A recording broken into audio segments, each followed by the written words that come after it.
I think in general, Christians just don't read the way that they should. And we make a million excuses. We say, well, I don't read well.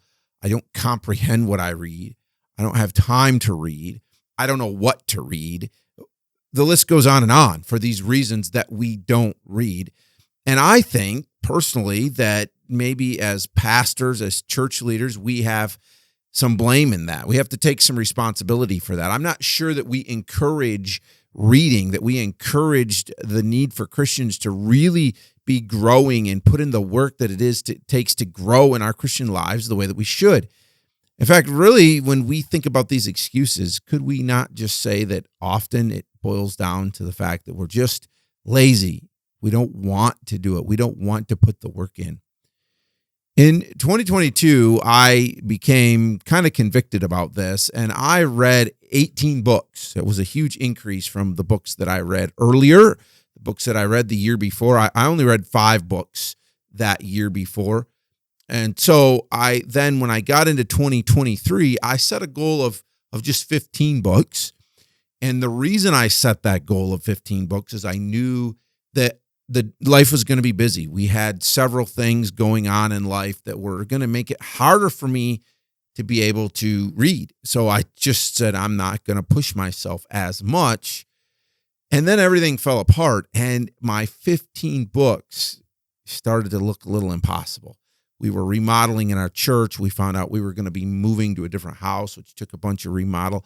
I was traveling.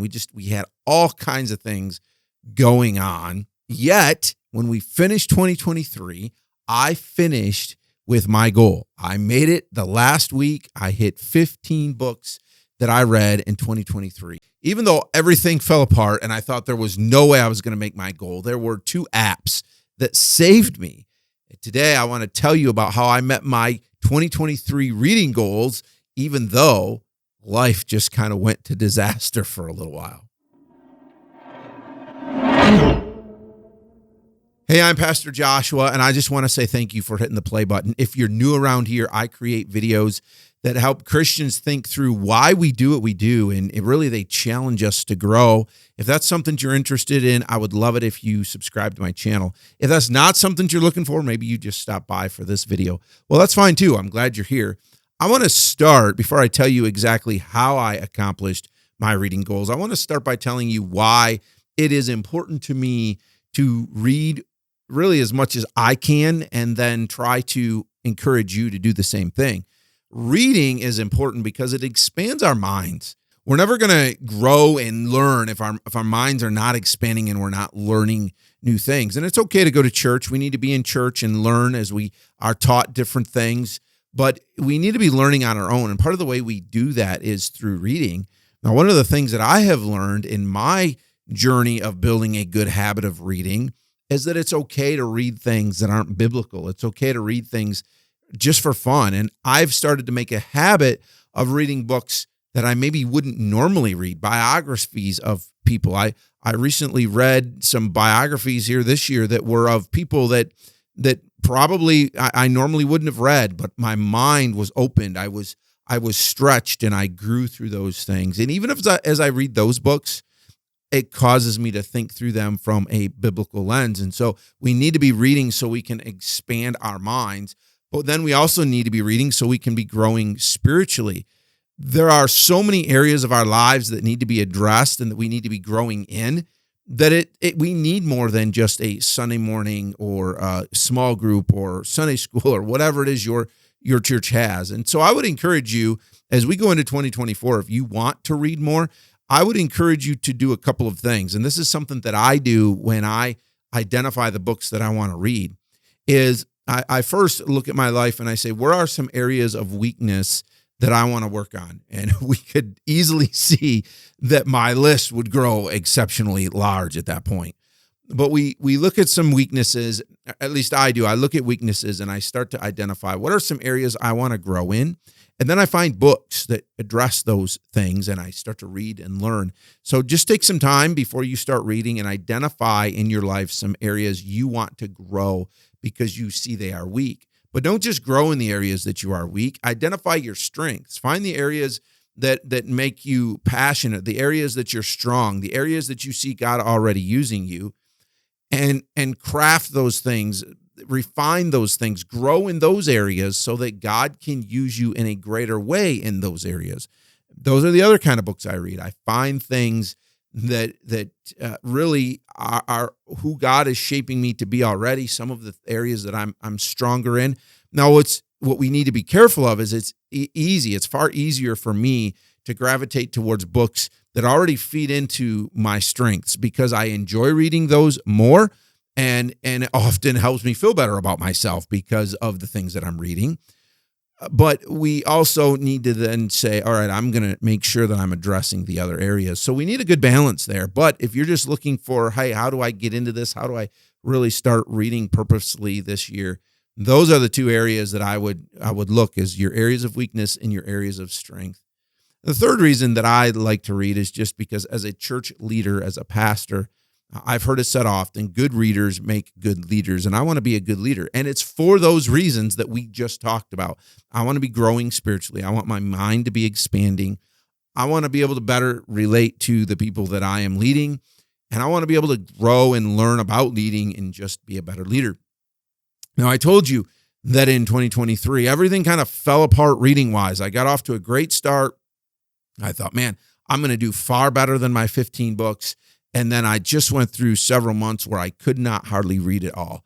And I was not sure that I was going to be able to make my goal. And let me say this, if you don't make your goal, that's okay.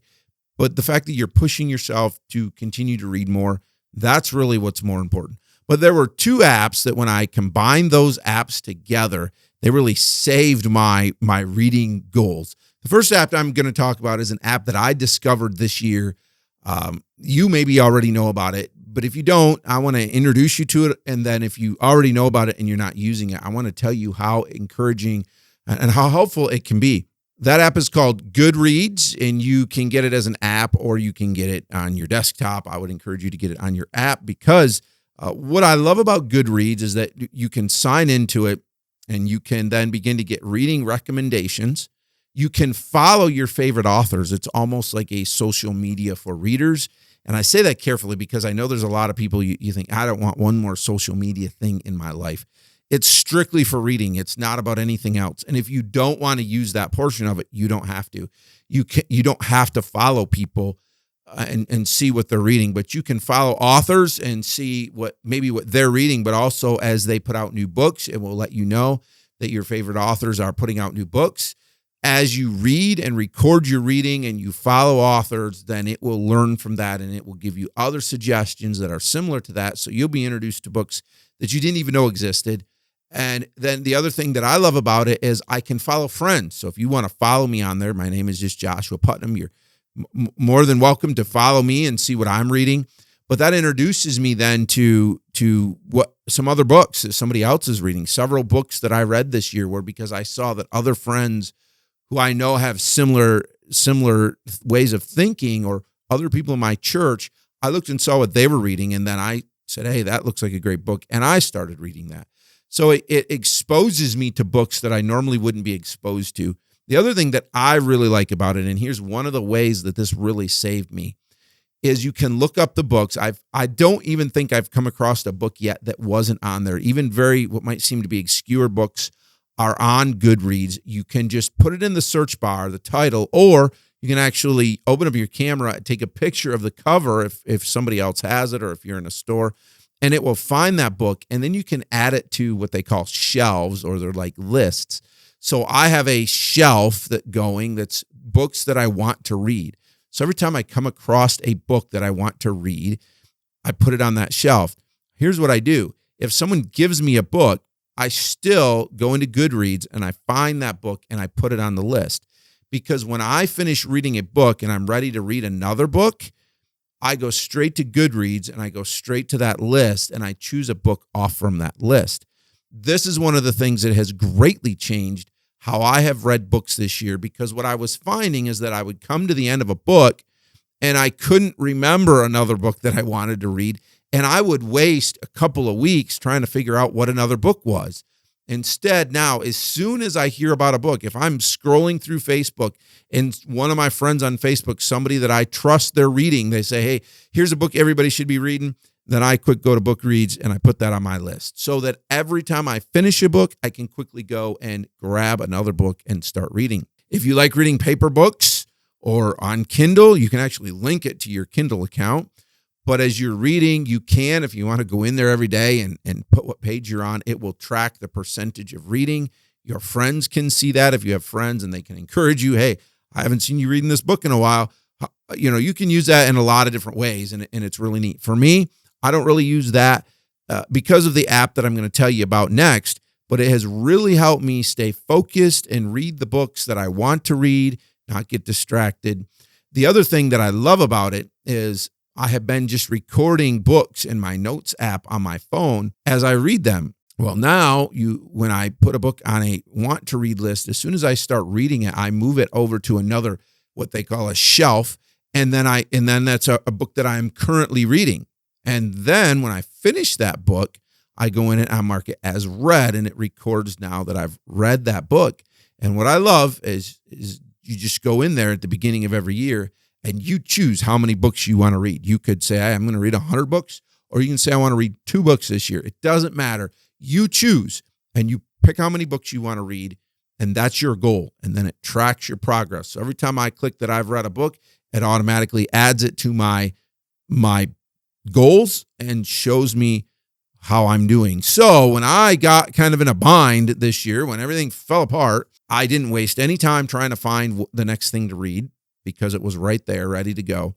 And I could see my progress, and it was a constant reminder that I needed to get back to reading. Let me tell you about the second app that I used that has greatly changed the way that I read. It's not an unfamiliar app to most of you. It is Audible, and there are several different ways that you can listen to audiobooks. I am not a good reader. I do read paper books. That's part of the discipline that I want. I want to sit down and read paper books and become a better reader. And I love to make notes in my books. I love having a paper copy.